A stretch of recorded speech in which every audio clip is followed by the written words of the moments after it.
முன்பொரு காலத்துல ஒரு காட்டுல ஒரு பெரிய மரத்துக்கு கீழே ஒரு பொந்துக்குள்ள ஒரு குட்டி எலி இருந்துச்சு. அதே மரத்துல ஒரு கிளையில ஒரு காட்டுப்பூனை இருந்துச்சு. வெளியில வந்தா எதிரிகள் இருப்பாங்கன்னு அந்த எலி வெளியில வரவே பயந்துட்டு இருந்துச்சு. தினந்தோறும் அந்த காட்டுக்கு ஒரு வேட்டைக்கார வந்து வலை போட்டு மிருகங்களை வேட்டையாடிக்கிட்டு இருந்தான். ஒரு நாள் ராத்திரி அந்த வேட்டைக்கார ஒரு ஆலமரத்து கீழே வலைய விரிச்சிட்டு அங்கிருந்து போயிட்டான்.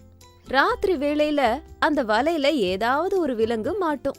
காலங்காத்தாலே வந்து என்ன கிடைக்குதோ அதை எடுத்துட்டு போலான்னு அந்த வேட்டைக்காரன் நினைச்சான்.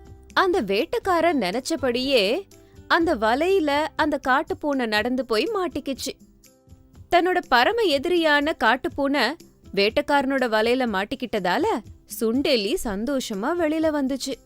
அதுக்கப்புறம் இஷ்டப்படி சந்தோஷமா ஆடி பாடி திரிஞ்சுது. இப்படி ஆடி பாடி சந்தோஷமா இருந்த அந்த சுண்டெலிக்கு ஒரு மிகப்பெரிய அதிர்ச்சி ஏற்பட்டுச்சு. தூரத்துல ஒரு மரத்தோட கிளையில ஒரு கீரி பிள்ளையும் ஆந்தையும் உட்கார்ந்திருந்தது. அதுங்க ரெண்டும் சுண்டெலியே முறைச்சு பாத்துட்டு இருந்ததுங்க. அந்த சுண்டெலிய அப்படியே புடிச்சு உடனே விழுங்கிடணும் அப்படின்னு பாத்துக்கிட்டு இருந்துச்சுங்க. எலிக்கு இப்ப என்ன பண்றதுன்னே புரியல. இவ்ளோ பெரிய ஆபத்துல இருந்த அந்த சின்ன எலிக்கு திடீர்னு ஒரு யோசனை வந்துச்சு. உடனே கடகடன்னு மரத்து மேல ஏறி கிளையில தொங்கிட்டு இருந்த காட்டு பூனை கிட்ட வந்து, பூனை மாமா, அவ்ளோ புத்திசாலியான பூனையான நீ எப்படி வேட்டைக்காரனோட வலையில மாட்டிக்கிட்ட? பயப்படாத, நான் இந்த வலைய கடிச்சு உன்னை இதுல இருந்து காப்பாத்துறேன் அப்படின்னு சொல்லுச்சு. அதுக்கு காட்டு பூனை, ரொம்ப சந்தோஷம்பா, இந்த வேட்டைக்காரனோட வலையில இருந்து என்ன காப்பாத்திட்டேன்னா இந்த ஜென்மத்துக்கு நான் உன் உதவியும் மறக்க மாட்டேன் அப்படின்னு சொல்லுச்சு. உடனே அந்த சுண்டெலி அந்த வலைய கடிக்கிறதுக்காக தைரியமா பூனை பக்கத்துல போய் உட்கார்ந்துச்சு. காட்டு பூனை பக்கத்துல எலி போய் உட்கார்ந்தத பார்த்ததோ சுண்டெலிய சாப்பிட தைரியம் இல்லாத கீரி புள்ளையும் ஆந்தையும் அங்கிருந்து ஓடிடுச்சுங்க. உடனே அந்த பூனை சுண்டெலி கிட்ட, சுண்டெலி, என்ன பார்த்ததும் பயந்து போய் அந்த கீரி புள்ளையும் ஆந்தையும் உன்னை சாப்பிடாம ஓடி போயிடுச்சுங்க. அப்படின்னா நான் உன்னோட உயிரை காப்பாத்தினதா தானே அர்த்தம்?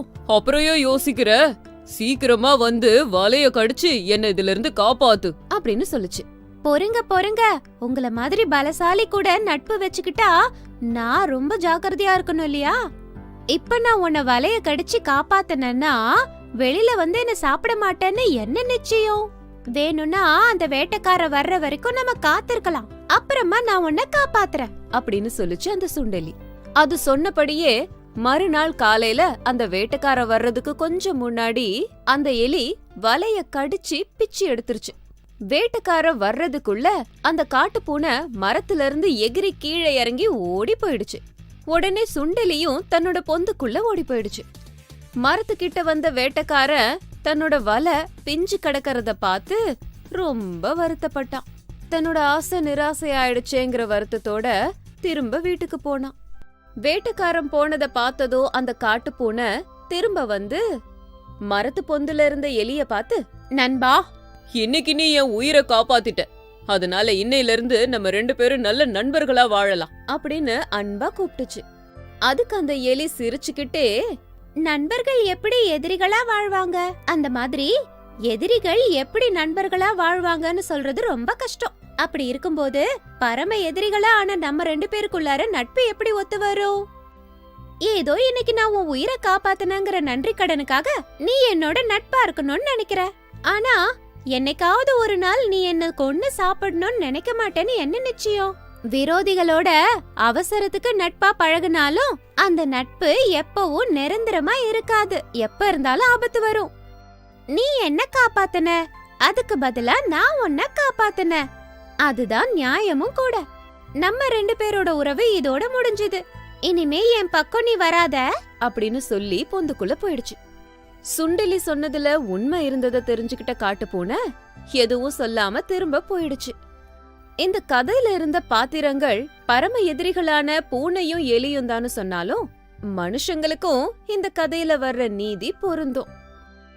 சூழ்நிலை காரணமா எப்பவாவது விரோதிக்கு உதவலாம், ஆனா தெரிஞ்சே விரோதிகளோட நட்பு மட்டும் வச்சுக்க கூடாது. ஏன்னா விரோதிகளோட மனசு எப்ப எப்படி மாறுன்னு தெரியாததால வாழ்க்கைய பணயமா வச்சு யாரையும் குருட்டுத்தனமா நம்ப கூடாது. watch and subscribe to our channel. And don't forget to tap